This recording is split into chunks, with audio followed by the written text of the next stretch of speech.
오늘 저는 성령과 교회 성장이라는 제목으로 말씀 나누도록 하겠습니다. 제가 성령님은 우리 성도님들은 전도와 성장의 영입니다 외쳐주시면 고맙겠습니다. 우리가 믿는 성령님은 전도와 성장의 영입니다. 예수님을 믿고 성령 충만해도 가끔은 엉뚱한 환상을 볼 수가 있습니다. 베드로는 성령 충만해서 유대인들에게 복음을 증거하라는 사명인 줄 알고 열심히 증거하는데 사도행전 10장에 갑자기 이상한 환상이 보입니다. 우리 유대인들은 이상한 음식이나 이 동물을 잡아먹지 않는데 하나님 잡아먹어라 자꾸 말씀하십니다. 그때 우리 하나님이 베드로에게 성령께서 말씀하시되 라고 하시면서 세계 선교의 꿈을 주십니다. 그게 사도행전 10장 19절 말씀에 나오죠. 여기서 성령이라고 하는 단어를 주목해서 한번 사도행전 10장 19절 읽어볼까요? 시작. 베드로가 그 환상에 대하여 생각할 때에 성령께서 그에게 말씀하시되 두 사람이 너를 찾으니, 두 사람이 찾아왔으니 너 겁먹지 말고 그 두 분을 만나라 해서 우리가 잘 아는 대로 10장에 고넬료 집에 갔고요. 고넬료와 온 식구 사람들이 모여있을 때 베드로가 설교합니다. 보통 기도할 때 성령이 임하는데 유독 사도행전 10장은 베드로가 하나님 말씀 설교할 때 방언이 터집니다. 그리고 그들이 아직 물침내 받지도 않은 상황들입니다. 그리고 고넬료는 이방인이에요. 할례도 받지 않았습니다. 할례도 안 받고 물침내도 안 받았는데 성령이 임하시는 거예요. 그 장면을 보고 사람들이 놀랍니다. 자, 그렇다면 성령 침례 먼저 받았는데 물침례 받을까 말까요? 고민하다가 결국에는 성령 침례 먼저 받아도 나중에 성령 받은 사람 물침례 받을 수 있다라고 회의에서 결정되는 사건이 바로 사도행전 10장입니다. 여기서 알 수 있는 것은 베드로가 늘 환상 중에서 자기가 먹고 싶은 거 하고 싶은 거 하는 것이 아니라 성령님은 그 베드로에 갖고 있는 틀이 이만하다면 그 틀을 깨시는 것이죠. 그래서 베드로로 하여금 새 사명을 주시고 교회를 세우고, 왜냐하면 우리 예수님이 마태복음 16장에서 내가 너를 통하여 교회를 세우리니 너의 이름을 베드로 반석이라고 하고 거기다 교회를 세운다고 약속하셨잖아요. 하나님은 베드로를 통해서 교회를 세우셔야 되기 때문에 베드로의 좁은 그릇을 깨트려버리고 성령의 음성을 듣고 베드로는 더 큰 하나님의 나라에 확장하는 통로로 쓰임받게 됩니다. 오늘 저와 여러분들이 성령의 음성 듣게 되기를 주의 이름으로 축원드립니다. 만약 내 그릇이 이만하다면 성령이 우리 그릇을 무너뜨리고 말씀해 주셔서 더 큰 그릇으로 하나님께 영광 돌리는 밤 되기를 소망합니다. 자, 그렇다면 사도 베드로는 어떨까요? 똑같았습니다. 베드로도 이 16장 4절 5절 보면은 사도 바울입니다. 죄송합니다. 사도 바울도 16장 4절 5절 보면은요, 성경에 교회에 믿음이 생겼다고 얘기합니다. 그리고 교회 믿음이 생기니까 교회가 성장돼요. 그것을 성경은 수가 더 많이 늘어났다고 이야기를 합니다. 그런데 사도행전 16장 6절을 같이 한번 읽어보겠습니다. 16장 6절 시작. 성령이 아시아에서 말씀을 전하지 못하게 하거늘 그들이 부르기아와 갈라디아 땅으로 다녀가. 이게 웬일입니까? 교회가 성장되고 사람들이 몰려드는데 하나님의 영이 임해서 사도 바울이 가고 싶어하는 동쪽 지방 아시아 지방을 가지 말라고 합니다. 그리고 성령님은 그 방향을 서쪽, 즉 지금의 유럽으로 확 틀어가지고 복음을 전개하십니다. 여기서 우리가 알 수 있는 것은 선교의 주관자가 성령님이십니다. 시작. 선교의 주관자가 성령이, 즉 교회 사람을 모이게 하고 세계 선교를 감당하게 하는 것은 누가 주관하셔요? 성령님이 주관한다라는 것입니다. 자, 그렇다면은 우리 신봉원 금정교회가 이처럼 성장되고 선교의 영이 임해서 전도하고 부흥되기 원하시면 아멘 해볼까요? 이 교회 성장은 하나님의 뜻입니다. 성경은 교회가 자라나는 것에 대해서 이렇게 이야기를 하죠. 다 같이 고린도전서 3장 6절을 읽어볼까요? 시작. 나는 심었고 아볼로는 물을 주었으되 오직 누가 자라게 하셨어요? 하나님이 자라나게 하셨다. 그러니까 나는 여기서 사도 바울입니다. 바울은 복음을 심었고 아볼로라고 하는 하나님의 사람은 물을 주었는지 모르지만 오직 자라게 하시는 분은 누구세요? 하나님이시라는. 그러니까 저도 이렇게 말씀을 전하고 강의를 하고 우리가 기도를 하지만 나는 심고 물 주는 것밖에 되는 것이 아니고 우리 교회를 자라게 하시고 성장하게 하시는 분은 누구시에요? 하나님이시라는 것입니다. 에베소서 4장 16절도 읽어볼까요? 시작. 각 지체의 분량대로 역사하여 그 몸을 어떻게 해요? 자라나게 하시고, 그 다음이 중요합니다. 자라나서 뭐 할 거예요? 사랑 안에서 스스로 세워져 가는 거예요. 우리 순복음 금종교뿐만 아니라 하나님의 몸된 교회들이 다 자라날지어다. 근데 사랑 안에서 다 각자가 스스로 세워져서 독립교회가 되고 자립이 되고 풍성한 은혜를 누리는 교회가 되기를 주의 이름으로 소망합니다. 그래서 God expects, 하나님은 교회가 성장되는 것을 기대하고, 우리 예수님은요 promise, 약속하셨습니다. 내가 세상 끝날까지 너희와 함께 할 것이고 너는 모든 족속으로 가서 아버지와 아들과 성령의 이름으로 물침례를 주고 그들을 가르치라. 주님 말씀하셨죠. 그리고 Spirit, 성령님은 empowers라고 하는 것은 능력을 주신다라는 거예요. 한번 따라해볼까요? 하나님은 교회가 성장되기를 기대하십니다. 하나님은 교회가 성장되기를 기대하십니다. 예수님은 교회가 강건해질 것을 약속하셨습니다. 예수님은 교회가 강건해질 것을 약속하셨습니다. 그런데 우리 교회가 능력을 받고 자라게 하시는 분은 누구세요? 성령님이라는 거예요. 요 성부, 성자, 성령의 능력이 임하면 우리 순복음 금종교회도 하나님의 은혜로 말미암아 성장되는 축복이 임하게 될 줄 믿습니다. 이것을 사도행전 2장에 성령이 강림하잖아요. 바람같이 급하고 강한 소리가 온 집안에 가득하더니 불의 같이 갈라지는 것이 각 사람에게 임합니다. 그리고 우리가 아는 것처럼 외국어 방언을 하기 시작하죠. 그때 베드로가 벌떡 일어나서 설교하자 하루에 3,000명이 교회로 몰려듭니다. 지금은 마이크도 있고 스피커도 있지만 그땐 그런 거 없잖아요. 어떻게 하루에 3,000명, 그것도 남자만, 아내가 한 명씩만 있어도 6,000명, 자녀가 2명만 있어도 12,000명. 근데 그때는 아내도 많았고 자녀도 많이 낳기 때문에 최소 몇만 명의 군중이 하루 만에 예수 믿고 교회로 왔다라는 거거든요. 자, 그렇다면은 그때 엄청난 교회가 그야말로 부흥이 되고 성장이 되었는데, 그 사도행전 2장 보면은 이렇게 이야기를 합니다. 그 다음 PPT를 보시면 화살표가 노란색으로 동그라미 위로 향해 있거든요. 그들이 사도의 가르침을 받아 서로 교제하고 떡을 떼며 오로지 뭐하기 힘썼어요? 기도하기 힘썼다. 이게 2장 42절 말씀인데요. 사도의 가르침, 설교죠. 그 설교를 받아서 서로 교제했습니다. 교제는 무엇입니까? 소그룹으로 모였다라는 것이죠. 혹은 떡을 떼고 잔을 뗐다라는 것입니다. 밥을 먹었다라는 것입니다. 그리고 그 밑에 줄 보면 떡을 뗐다는 것은 성찬식을 의미합니다. 성찬 예배 드리고 오로지 뭐하기를 힘썼어요?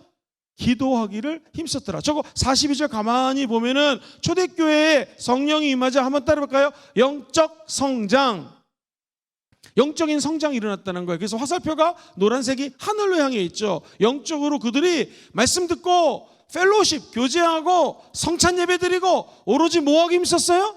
기도하기 힘썼다. 저는 이 말씀을 읽을 때마다 우리 순복음 금종교회가 떠올라요. 할렐루야. 우리가 모이면 이렇게 열심히 가르치고 배우고 서로 교제하고 성찬 예배 드리고 기도하기 힘쓰면 우리도 그런 역사가 나타나게 될 줄 믿습니다. 그 다음 PPT 보시면은 42절을 갖다가 한번 따라해볼까요? 영적 성장, 시작. 영적 성장이라고 그래요. 그 밑에 보면은 또 내적 성장이 있습니다. 내적 성장은 뭐냐면 사도행전 2장 44절 화살표가 교회라고 그 안에 네 가지가 그 안에서 내적으로 성장되는 모습이 나오죠. 믿는 사람이 다 함께 있어 모든 물건을 어떻게 써요? 서로 통용했어요. 한번 상상해 보십시오. 믿는 사람들이 함께 있는데 물건을 서로 유무상통했다라는 거예요. 또 재산과 소유를 팔아서 각 사람의 필요를 따라 어떻게 했다? 나눠줬다라는 거예요. 와, 초대교회 모습 상상만 해도 멋있지 않습니까? 예를 들어 보겠습니다. 내가 오늘 맨날 뭐 멋있는 게 있으면은 우리 아들, 우리 가족 챙겼는데 여기 보시면은 이제 성령이 임하고 은혜를 받자 서로 그 맛있는 것을 갖고 와서 나눴다라는 것입니다. 심지어 갖고 있는 물건을 팔아가지고 돈을 팔아가지고 사람들 필요하는 걸 갖다가 다 나눠줬다라는 거예요. 이게 교회 성장에서 얘기하는 단순히 사람만 몰려드는 것이 교회 성장이 아니라 저와 여러분들이 먼저 예배를 통해서 영적으로 성장돼야 됩니다. 그 다음에 우리 인격적으로 내적으로 성장이 돼야 돼요. 그럼 믿지 않은 사람들이 도대체 이 김지사님은 예수 믿기 전에 맨날 내 돈 하던 사람이 어찌 이렇게 나눠주고 유무상통하고 각 사람의 필요를 따라 섬길 수 있는가 놀랍니다. 그러면 그 다음에 47절을 읽어보세요. 드디어 47절에 보면은 성장되는 말이 나오는데 같이 읽어볼까요? 시작. 하나님을 찬미하며 온 백성에게 뭐를 받아요? 칭송을 받았다라는 거예요. 사랑하는 성도님들, 우리 순복음 금종교회 모든 성도들이 영적 성장하고 내적 성장해서 우리 주변에 있는 온 백성들에게 칭송받을지어다. 우리 만약에 아파트에 살면 아파트 동에 있는 사람들이 여러분의 집과 우리 성도님들을 칭송하고 칭찬하게 되기를 주의 이름으로 축원드립니다. 진정한 교회 성장은 방언하고 사람들이 몰려들고 이런 거 생각하는데 그렇지 않습니다. 물론 방언도 해야 되고 사람들도 구름대처럼 와야죠. 근데 교회 성장의 참된 의미는 우리가 하나님을 찬미를 하고 찬미하신 하나님이 우리에게 은혜를 주셔서 삶이 변화되면 주변 사람들이 우리를 칭송하는 게 교회 성장이에요. 그러면 자연히 우리를 칭송하는 사람들도 야, 나도 한번 교회에 와봐야겠다 하면서 교회로 오게 된다는 것이죠. 그래서 그 밑에 맨 밑에 보면 동그라미가 있고 화살표가 막 옆으로 퍼져나가죠. 자, 47절 주께서 시작. 주께서 구원받는 사람을 날마다 어떻게 해요? 더하시느니라. 아하, 그렇구나. 교회 성장이라고 하는 것은 먼저 우리 순복음 금종교회가 하나님을 향하여 사도들이 주시는 메시지를 듣고 성찬 예배를 드리고 그리고 교제하고 예배 드리고 기도하면 하나님의 영적 성장이 임하게 될 줄 믿습니다. 뿐만 아니라 우리 주변에 있는 사람들을 유무상통하고 서로서로 우리 안에서 내적인 성장이 먼저 일어나면은 다른 사람들이 보면서 이야, 하나님을 같이 찬미하고 한번 따라해 볼까요? 칭송하더라. 시작. 칭송하더라 하면서 이 교회가 외부로 팽창이 되겠죠. 그리고 난 다음에 드디어 주변 사람들이 허다한 무리들이 교회로 몰려들더라. 아하, 한번 따라해 볼까요? 질적 성장. 시작. 이 교회 성장은 먼저 질적인 성장이 있어야 돼요. 그리고 난 다음에 한번 따라해 볼까요? 양적 성장. 시작. 양적 성장. 그래서 많은 사람들이 이 교회 성장의 시대가 지났다고들 얘기를 합니다. 근데 우리는 교회 성장을요, 단순히 숫자가 느는 것으로만 따지지 않고 저와 여러분들이 내적인 성장, 질적인 성장, 영적인 성장에 초점 맞추기를 주의 이름으로 소망합니다. 그러면 우리가 다른 사람들에게 영향력을 끼칠 수 있는 이른바 선교적인 삶을 살 수가 있고요. 많은 사람들이 저와 여러분들을 통하여 나도 한번 예수 믿어야지 하면서 우리 교회로 몰려드는 축복이 있게 될 줄 믿습니다. 그래서 이 교회 성장학의 아버지가 맥가브란이라고 하는 유명한 박사님이신데 이분은요, 해외에 선교사로 나갔는데 이상하다, 교회가 성장되는 데가 있고 성장이 안 되는 데가 있더라 하면서 아주 치밀하게 사회과학적인 데이터를 가지고 조사를 합니다. 그분이 평생 주창했던 교회 성장이라는 것이 뭔가 동그라미 3개 있는 PPT 아까 올렸던 것을 한번 보여주시죠. 맥가브란 박사가 얘기하는 것을 한번 따라해 볼까요? 구원하, 살베이션이거든요. 제일 위에 보면 구원하 적혀져 있죠. 예수 믿고 구원받는 거예요. 쉽게 얘기해가지고, 즉 사회적으로 먼저 복음이 전해되기 전에 한 사람 한 사람들이 질적으로 성장되고 예수 그리스도의 참 제자가 되는 것입니다. 그래서 왼쪽 노란색 동그라미 보면 한번 따라해볼까요? 제자화, discipleship이거든요. 우리 사랑의 교회 예전에 옥하는 목사님이 맨날 제자 양육 했잖아요. 물론 말씀을 많이 암송하고 삶을 나누는 것은 장점이지만 이 제자화가 단순히 말씀 공부하고 삶을 나눈다고 제자가 되지 않습니다. 한번 따라해볼까요? 성령이 역사해야 예수의 제자가 됩니다. 시작. 성령이 역사해야 예수의 제자가 됩니다. 그래서 우리 순복음교회에서는 성령을 많이 강조하죠. 자, 빨간색 동그라미 보시면 한번 따라해볼까요? 사회화, 소셜라이제이션이라고 하는 것은 김영근 목사가 예수 믿고 먼저 영적으로 성장합니다. 내적으로 내 삶이 변화됩니다. 다른 사람들에게 칭송받아요. 그러자 사람들이 몰려오는 게 교회 성장이라고 그랬잖아요. 그런데 이처럼 예수 믿고 구원받아 한 성도가 거듭나는 것을 구원화, 예수 믿고 살베이션, 구원받았다라는 거예요. 그리고 내가 참된 제자가 돼서 영적인 영향력을 끼치는 것을 제자화라고 합니다. 근데 교회 성장에서 가장 중요시 여기는 것은 한번 따라해볼까요? 사회화. 즉 믿지 않는 이 우리 삶의 터전에서 저분들이 다 예수 믿고 교회로 오는 것이 교회 성장의 핵심이라는 것이죠. 바라기는 우리 순복음 금종교회가 여기 계신 모든 분들이 먼저 우리 내적으로 성장되고 질적으로 성장돼서 다 구원의 확신 받기를 주의 이름으로 축원드립니다. 성령 충만해서 다 예수님의 제자가 되십시오. 예수 제자가 되기 원하면 아멘 해볼까요? 그러려면 우리가 자기 자신을 부인하고 십자가를 짊어지고 누구 따라야 돼요? 예수를 따라야지 제자화가 됩니다. 그리고 나면은 드디어 우리를 통하여 주변의 사람들이 예수 믿게 되는 사회화, 소셜라이제이션이라고 하는 사회화까지 이룰 수 있다는 거예요. 이런 맥락에서 교회 성장이라는 것은 단순히 교회 건물 안에 이벤트를 하고 뭐 축제를 해서 사람들을 불러서 모아서 예배드리게 하는 거 이렇게 짧게 생각하는데 그렇지 않습니다. 분명히 말씀드리는데 순복음 금종교회가 지향하는 교회 성장은 따라해볼까요? 질적인 성장, 내적으로 먼저 성장하는 거예요. 말씀 충만, 성령 충만해서 우리의 삶이 변화되면 많은 사람들이 사회화되고 양쪽으로 성장대까지 이르는 것이 우리 교회의 비전인 줄 믿습니다. 그러기 위해서는 세 가지를 잘 하셔야 됩니다. 한번 따라 볼까요? 예배 잘 드리기, 이웃 잘 섬기기. 그러니까 이게 교회를 성장시키려고 막 옆 사람에게 잘해주고 밥 사주는 것이 아니라 삶이 변화된 모습으로 이웃에게 자연스럽게 다가가는 것을 의미하는 것이죠. 그래서 세 번째 한번 따라 볼까요? 삶이 변화되기. 이거는 제 비전이 아니라 여러분과 함께 컨설팅을 하면서 여러분이 우리 교회 예배 잘 드리게 도와주세요, 이웃 좀 섬겨주세요, 우리 삶이 좀 변하기 원합니다 라고 얘기를 해서 우리 교회 세 가지 비전이 따라해 보시죠. 예배, 이웃, 삶. 그죠? 요 세 가지를 통해서 결국에는 우리 인생에 질적인 성장이 있고 양적 성장까지 추구하는 것이 우리 순복음 금종교회 하나님 주신 비전인 줄 믿습니다. 자, 그러면은요, 먼저 본론으로 들어가기 전에 PPT를 좀 하나 더 보도록 하겠습니다. 다음 거 한번 보시면은요, 이런 내용이 나옵니다. 제일 위에 월십 예배가 있고요, 그 밑에 스몰 그룹, 소그룹이 있습니다. 대부분의 부흥하는 교회는요, 저 이중 구조를 다 가집니다. 그래서 어느 교회건 교회가 성장한다, 부흥한다, 결국 예배가 살아 있습니다. 찬양이 살아 있고요, 메시지가 긍정적이고 희망적이고 축복하고 소원을 아버지께 아랠 때마다 점점 하나님과 가까워가는, 그야말로 제 왼쪽에 보시면 성령님의 임재가 있는, 나는 우리 순복음 금종교회가 이런 예배를 날마다 드리기를 주의 이름으로 축원드립니다.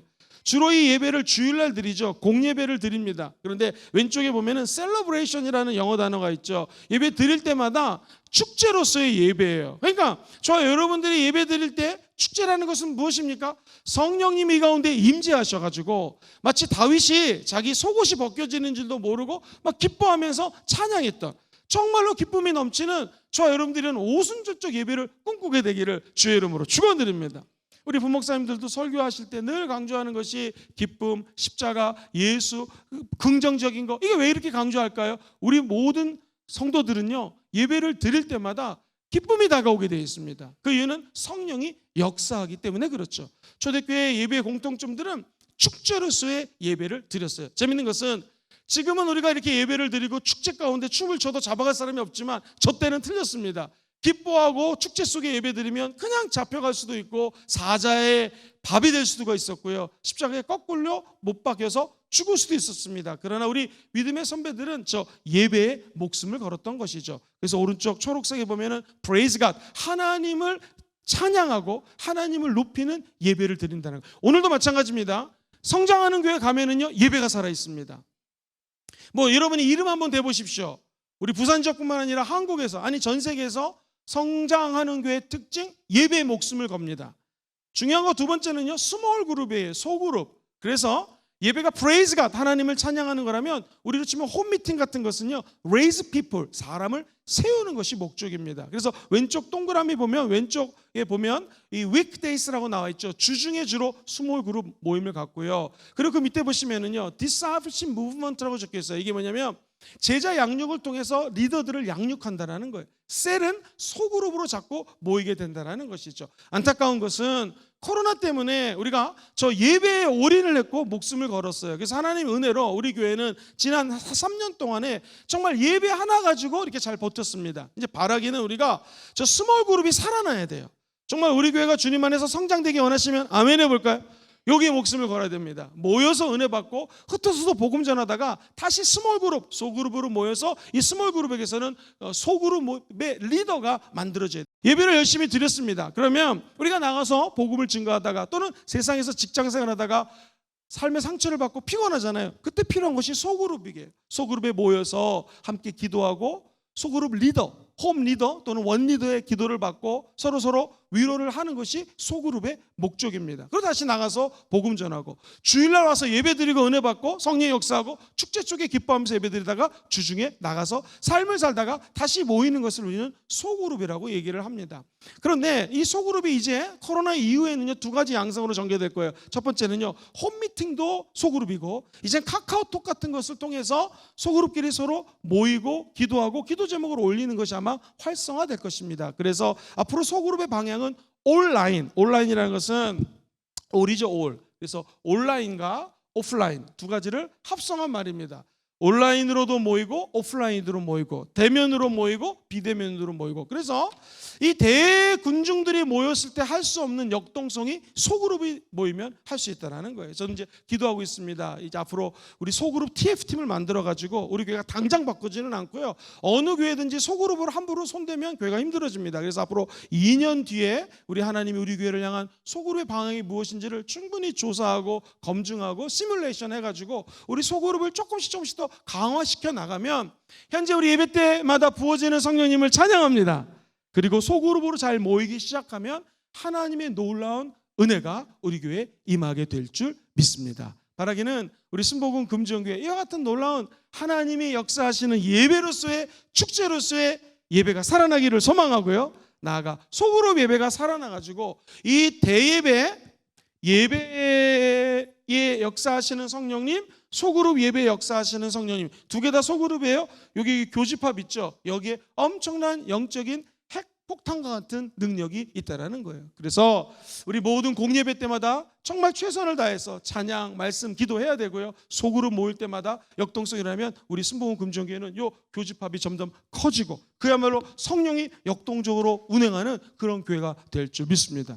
자, 그렇다면 목사님, 성령님과 교회 성장과 도대체 어떤 관계가 있습니까? 네 가지로 집약을 할 수 있을 것 같아요. 한번 따라 볼까요? 성령님은 창조자이십니다. 시작. 성령님은 창조. He is creator라고 적혀져 있죠. 크리에이터라고 하는 것은 뭐냐면, 자, 창세기 1장 1절 보면은 태초에 하나님이 천지를 창조하셨죠. 근데 2절에 보면은 흑암이 있고 혼돈이 있고 공허함이 있었는데 하나님이 어디 위에 운행하시더라? 수면 위에 누가 운행하셨어요? 하나님의 신이 운행하시더라. 그러니까 우리가 2절에서 만날 수 있는 것은 태초에 하나님이 천지를 창조하셨는데 2절에 보니까 누가 운행하셨어요? 성령님이, 하나님의 신이 수면 위에 운행하셨다. 그러면 우리가 알 수 있죠? 하나님이 역사하셔서 창조하실 때 창세기 1장 2절에 누가 함께 창조하셨다? 성령님이 함께 창조하셨다. 그러므로 성령님은 이 세상을 창조하신 창조주입니다. 교회를 창조하신 분도 성령님이십니다. 여러분 혹시 이 말씀 기억하세요? 너희가 예수 믿고 구원받아 거듭났으면 우리 안에 성령이 거하는 성전인 것을 너희도 알지 못하느냐. 고린도전서 3장 16절. 그러면 지금 예수 믿고 구원받은 저와 여러분 안에도 성령이 계시고 여기는 한 사람 한 사람들이 다 성령이 거하는 성전입니다. 그래서 교회 성장을 단순히 순복음 금정교회, 무슨 교회, 눈에 보이는 가시적인 교회로만 국한하시면 안 되고요, 비가시적인 교회, 보이지는 않지만 우리 한 사람 한 사람들이 성령이 거하는 교회입니다.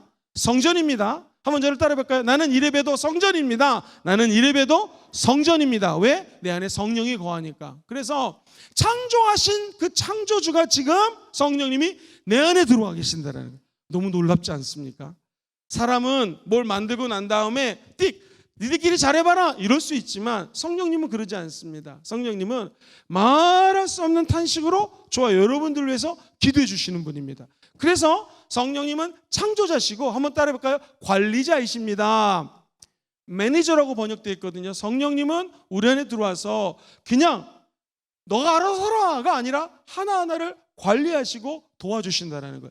여기서 조심해야 될 것이 있습니다. 주의해야 될 것이 있어요. 성령님은 인격적이시다. 시작. 성령님은 인격적. 그래서 성령님을 환영하고 인정하고 모셔드리는 성도는 그 안에서 성령이 더 강력히 역사하는 거고요. 성령님 필요 없어요. 내가 내 뜻대로 할게요. 여러분 5살 아이 키워봤습니까? 한국 나이로 5살, 만으로 4살, 3살, 그리고 한국 나이로 7살, 한국 나이로 한 7, 8살. 요때 아이들이요, 내가 한다고 난립니다. 옷을 엄마가 입으래도 안 입어! 내가 입는다고 그래요. 그럼 엄마는 네 마음대로 해봐라 그럴 때가 있죠. 그죠? 그것처럼 우리가 예수 믿고 난 다음에 엄마를 환영하고 엄마랑 인격적으로 대화하면 엄마의 지식과 지혜를 어렸을 때부터 받을 수 있는 것처럼 저 여러분들이 성령을 환영하고 인정하고 모셔드리면 성령의 도움을 받을 수가 있습니다. 그게 우리 성령님은 매니저, 관리하신다라는 거예요. 그래서 사랑하는 우리 성도님들이 공부를 하시든 직장을 다니시든 사업을 하시든 저같이 목회를 하든 저와 여러분의 삶의 관리자가 누구라고요? 성령님이라는 거 꼭 기억하셔야 됩니다. 그분을 환영하는 만큼 성령님은 역사하십니다. 인정하는 만큼 지혜를 주십니다. 성령과 동행하는 만큼 더 큰 보폭으로 저와 여러분들을 인도해 주시는 줄 믿습니다. 다시 그림 보여주세요. 성령님은 이처럼 창조자, 두 번째 매니저고요. 세 번째 한번 따라해볼까요? 전략가. 우리 성령님은 전략을 갖고 계세요. 왜냐하면 우리가 아무리 많은 계획을 갖고 있다 할지라도 발걸음을 인도하시는 분이 누구세요? 성령 하나님이잖아요. 성령님은요, 저와 여러분보다 더 큰 전략과 계획을 갖고 있습니다. 그리고 이 말을 잘못 해석하면 내가 아무리 계획을 짜도 성령이 막으면 계획이 안 이루어지죠. 아닙니다. 우리 인간은 계획을 짜야 됩니다. 그러나 이 계획을 이루어주시고 전략적으로 역사해 주신 분이 누구시다? 성령님이라는 것이죠. 원래 우리 순복음 금정교회는 2022년도에 3월에 오성 캠프 1차, 6월 달에 2차, 8월 달에 3차, 그리고 10월 달에 4차 해서 원래는 이번이 2차가 아니라 4차를 기획을 하고 계획을 했습니다. 그런데 지난 2월 말에 코로나가 한번 크게 터져서 국가적으로 1차를 못 가졌어요. 근데 왜 은혜입니까? 더 기도하고 했더니 6월 달에 원래 2차를 해야 되는데 1차를 했잖아요. 성령이 폭발적으로 역사하셨어요. 할렐루야. 그리고 우리 주의 종들이 더 겸손해질 수 있었습니다. 왜냐하면 우리 인간이 준비해가지고 성령 역사하면 교만할 수 있는데 다 코로나도 한번 앓고 이 모든 것이 인간의 계획대로 안 되는구나. 성령님을 붙들었더니 성령이 강력히 역사해 주신 것이죠. 8월 15일 날 하려고 했는데 또 8월 달에도 한국 전체에 한번 코로나 크게 오지 않았습니까? 그때 하나님 잠깐 쉬게 하시고 하나님의 계획 가운데 이제 이번 주 주일날 2차가 2기가 시작이 됐죠. 그러니까 우리가 계획을 잡아야 됩니다. 이 계획대로 인도하시는 분은 누구시다? 성령님이에요. 성령님은 전략을 갖고 계시고 우리보다도 더 큰 지혜가 있으세요. 그래서 우리가 갖고 있는 지혜로 할 수 있는 일은 없고요. 우리는 그저 하나님 은혜 가운데 계획을 짜지만 하나하나 전략적으로 인도해 주신 분은 성령님인 줄 믿습니다. 그래서 교회가 성장된다? 만약에 어떤 교회가 크게 됐다? 한번 찾아가 보십시오. 담임 목사님하고 한 2시간, 3시간 인터뷰해 보십시오. 그럼 결론은 이겁니다. 김 목사님, 나도 우리 교회가 왜 성장되는지 모르겠다고. 성령님이 역사하셨다고. 전부 다 그렇게 얘기를 합니다. 근데 그 말씀 속에 뭐가 숨겨져 있냐면 그 목사님이 놀고 먹었다는 거 아닙니다. 열심히 기도하고 열심히 준비하고 전략을 짰지만 그것에 역사하신 분은 누구시라는 거예요? 성령 하나님이에요. 어디 목회만 그렇겠습니까? 개인도 공부도 사업도 모든 것들이 전략을 짜는 건 우리가 짜지만 발걸음을 인도하시는 분은 성령님이십니다. 우리 순복음 금정교회가 천국 가는 날까지 성령의 전략 안에 녹아들여서 성령님이 운행하시고 성령이 역사하는 교회가 되기를 주의 이름으로 소망합니다. 모든 교회의 성장은 성령님이 주관하신다라는 것이죠. 마지막, 성령님은 창조자 그리고 관리자, 우리에게 전략을 주는 뿐만 아니라 empower, 한번 따라볼까요? 동력가이십니다. 시작. 동력가이십니다. 하나님의 영이 우리에게 힘을 주셔서 동력을 제공한다는 것이죠. 그래서 성경은 모든 것들은 우리의 힘으로 되지 않고 능으로 되지 않고 뭘로 돼요? 보혜사 성령으로 된다는 것입니다. 사랑하는 성도님들, 우리가 교회가 성장되기 원하시면 아멘 해볼까요?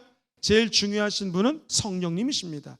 교회는 성령의 피조물이에요. 성령이 교회를 만드셨습니다. 그리고 성령이 거하는 성전이 바로 교회입니다. 그러므로 우리 교회가 성장되려면 성령의 역동성이 있어야 됩니다. 또 하나, 교회 성장은 오직 성령님께 달려 있습니다. 시작. 교회 성장은 오직 누구에게 달려 있어요? 성령님께 달려 있습니다. 교회에는요 4가지 능력이 필요하는데 한번 따라해볼까요? 복음의 능력. 내가 복음을 부끄러워하지 아니하노니 이 복음은 모든 믿는 자들과 안 믿는 자들과 헬라인과 유대인이라고 바울이 얘기했던 것처럼 복음의 능력이 있어야 됩니다. 교회는 두 번째 따라해볼까요? 말씀의 능력. 주로 우리 주의 종들이 말씀을 선포하죠. 이 목사님들이 또 전사님들이 말씀의 능력 달라고 여러분 기도해 주십시오. 그리고 세 번째 따라해볼까요? 예수 이름의 능력. 예수 이름의 능력이 있어야 됩니다. 네 번째 따라해볼까요? 성령의 능력. 이 성령의 능력이 영적 능력의 사실은 본질입니다. 성령께서 십자가 복음의 능력과 하나님 말씀 능력, 예수 그리스도죠. 그분의 능력의 주체가 되기 때문에 성령님이 모든 영적인 능력의 최고가 된다는 것입니다. 다시 말해서 성령이 임하면 복음 잘 증거하죠. 성령이 역사하시면 말씀도 주의 종들이 잘 전합니다. 성령 충만할 때 정말 메시지가 아주 샤프하고 사람들의 폐부를 찔러 쪼개는 하나의 메시지가 전파되는 것을 보게 되죠. 예수의 이름, 내 능력, 예수 이름 가지고 귀신을 쫓아낸다. 성령이 역사해야 된다는 것입니다. 이처럼 교회 성장의 모든 능력을 제공하시는 임파워로 동력가는 성령님이시라는 거 잊지 않게 되기를 주의 이름으로 축원드립니다. 자, 교회 시대는 성령이 주도적으로 일하는 시대입니다. 시작. 교회 시대는 성령이 주도적으로 일하는 시대입니다. 제가 우리는 무엇을 믿는가 할 때 한 2번 정도, 3번 정도 설명을 했을 거예요. 거의 예배를 드릴 때마다 십자가를 그어놓고 이쪽은 구약이고요. 다 기억하십니까? 이쪽은 신약이라고 늘 공부했죠. 그때 초대교회 성령이 강력히 역사했습니다. 한번 따라해볼까요? 이른비.